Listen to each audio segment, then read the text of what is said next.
I'll give you the formula, right? And you probably heard this in my videos, but I'll say it again. There's 4 things you need to do: a heavy rack pull, a heavy power shrug, heavy cheat row, and then a lot of direct neck work.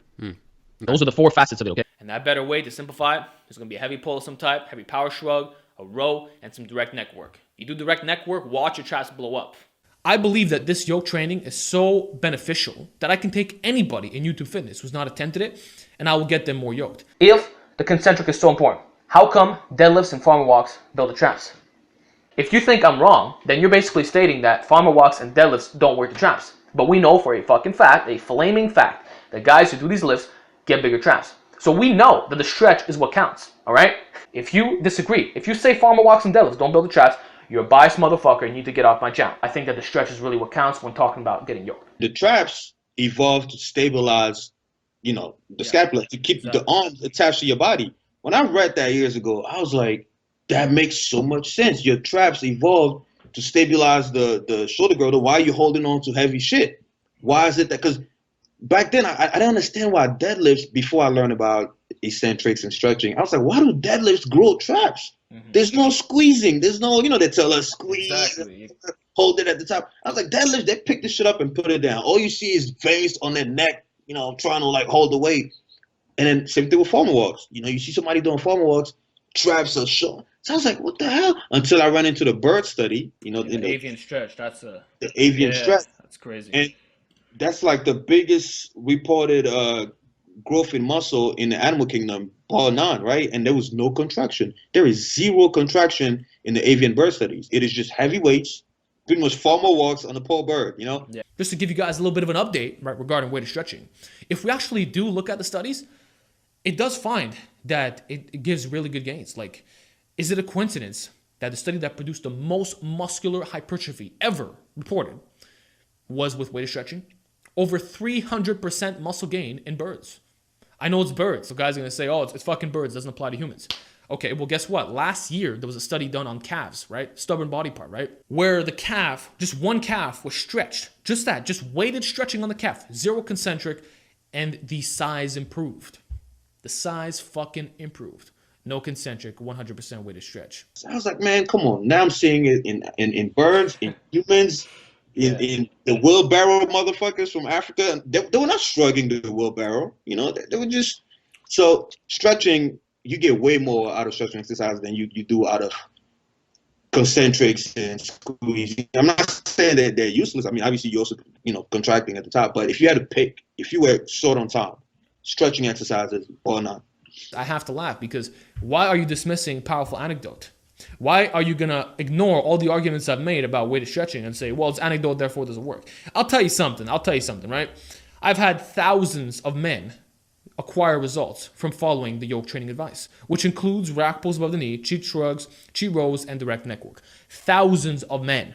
Not 1, okay? Not fucking 10, not 20 like you would see in a controlled study consisting of noobs. No. I've had everybody from noobs, intermediate, advanced lifters, as well as the super elites.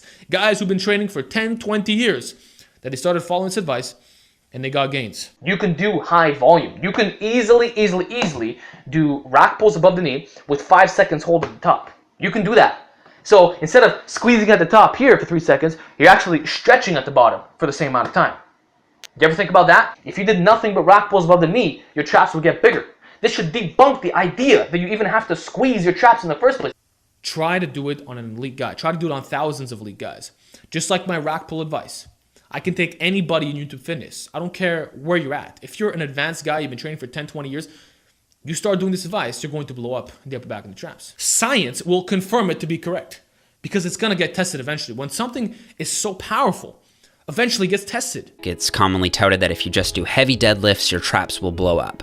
And certainly it makes some sense. The traps isometrically contract quite forcefully when performing heavy deadlifts in order to stabilize the scapula and keep the upper back in extension. And this is supported by some EMG data by Carbital, showing that upper trap muscle activity was 97% at the point of knee passage versus just 88% off the floor, indicating that training the top half of the deadlift, such as by doing rack pulls, may be better for optimizing trap recruitment. In addition, research from Luke Beggs showed that heavier loads were, unsurprisingly, more effective at activating the upper traps. Isometrically training the traps through heavy deadlifts alone may not be enough to maximize growth of the traps. And especially the neck training, like the neck training is so key because it'll increase the nuclei in your traps and it connects to your traps. Like, train your fucking neck. How many guys do you see who they say, oh, you can't build big traps naturally? How many of these motherfuckers are doing neck training? Pretty much none. None of these guys are doing neck work. And I can tell you for a flaming fact, the more neck work you do, the bigger your traps get. And also, you gotta train your neck. Training your neck will make your traps bigger. Yesterday, I did some machine neck curls, I did machine neck extensions, and I did the sides, okay? My traps are sore as fuck, more than when I do direct work. That's because it's connected. Your neck and your traps are directly connected. That's why people who have strong shrugs and strong deadlifts tend to have a big neck. It's directly connected, okay? So that's another thing you have to do. The farmer walk is one of the best movements of all time for building up your traps, as so many strongman competitors will attest to. You guys have the balls to tell me that weighted stretching doesn't work. And then you know what's funny? When we look at the anecdote world, this is what I love, right? All strongman competitors, right, report that the farmer walks blow up their traps. But guess what? There's no shrugging component in a farmer walk. All you are doing is holding fucking weights and it's stretching out your traps. And it gets them bigger. So sometimes these science guys need to step out of their theory and into the fucking trenches. They need to step out of that bullshit. When I see powerful anecdote, I'm going to reference that shit because anecdote is very important. There's no price on experience. You're going to get a lot of stimulus on your traps. However, if you're only holding 10-pound plates, then you're probably not going to get anything really from the farmer's walk. So they need to be heavy. Rack pulls, most people can go heavier, so I would encourage you to pull anywhere from mid-shin all the way up to above your knee, just trying to lock out. But the important thing is when you stand up with the rack deadlift, you're not just standing up and putting it right back down. And I would also encourage you to do all types of variations of this lift. So if you do have farmer's handle implements, I would do farmer's handle deadlifts for high reps at heavy weights. If you have a car deadlift apparatus, this will build your traps like crazy. If you have blocks, I would do block pulls. If you have a rack, I would do rack pulls. The important thing here is to go heavier than you want to for higher reps than you want to. The reality is, if you stretch with heavy weight, your traps get big. And that's just the truth, man. It can't be that an RPE 12, 1 rep max grinder to the absolute max does not get me sore, yet doing 65 pounds more is making me sore like crazy. Does that make logical sense? That's why deadlifts work. Deadlifts is weighted stretch. It's pulling down on your traps, right? That's why farmer walks work, okay? It's all the weighted stretch. That's why power shrugs are so effective. It's the fact that you get the eccentric overload, the weighted stretch, with that super heavy weight. Like I had a guy say, you know what, Alex, you're right. I cheat on the bench press because fuck it, fuck perfect form. No, that's not what I'm saying. That's not what I'm saying. When I talk about cheat reps, I'm referring to doing cheat rows and cheat shrugs, which I believe are perfectly safe. Just look at Olympic weightlifters. Olympic weightlifters, there is no slow and controlled shrugging component. Yet most of these dudes are yoked out of damn minds. You ever seen Olympic weightlifter traps? You'd be blown away. All they're doing is snatches, power cleans, push jerks, stuff like that. There's no this bullshit. And actually the power shrug, which I often talk about in my videos as the cheat shrug, is actually an Olympic weightlifting accessory movement called the low pull. You want to know another exercise that's known for making people build like traps? An explosive lift that's done with heavy weights? The power clean.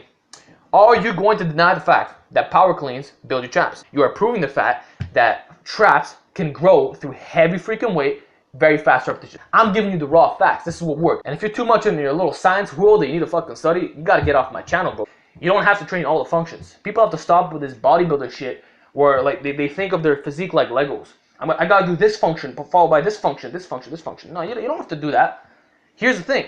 If you stretch, all right, you're getting all the benefits you need. Feature, as long as you're doing a power shrug like this, right, with sufficient volume, and you're doing the rack pulls above the knee, farmer walks, all that good stuff, you're getting everything you need. So and also think about this. When you do rows, aren't you doing this? You bring yourself back.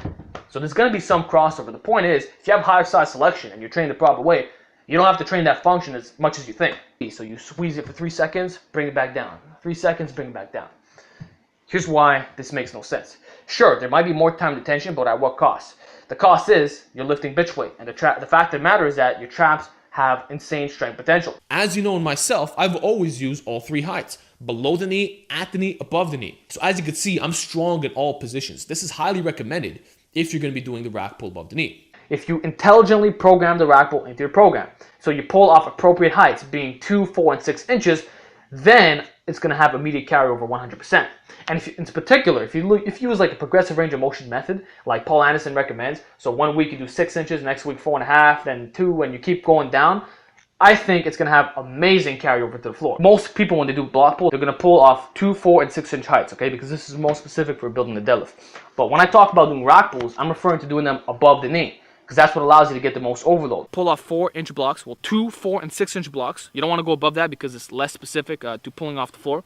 I don't recommend overload training for novices or just beginners in general. I don't think you need it, to be honest with you. Develop that cake, all right? And then you can ice it later. That's what intermediate and advanced programming is for, where you start addressing your weaknesses and all this stuff. But right now, you don't have any weaknesses. Your entire body is weak and you need to strengthen the unit as a whole. So that said, you don't need to be doing these crazy lifts like rack pulls above the knee, cheat rows, cheat shrugs, or like really, really heavy band tension on your presses. It's simply not necessary. Right now, you need to focus on the essentials, being the squat, bench press, deadlift, barbell row, overhead press, even the closed grip bench, maybe some curls, some extensions. But the basics must be covered. You'll have all the time in the world to be doing these overload lifts. Right now, you simply don't need it. We all know that it's very possible to deadlift with 25-pound plates. So let me ask you this. Is the 45-pound plate deadlift actually full range? Or are you manually stopping yourself? I think the answer is very clear. The deadlift is not actually a full range of motion pull. It is not.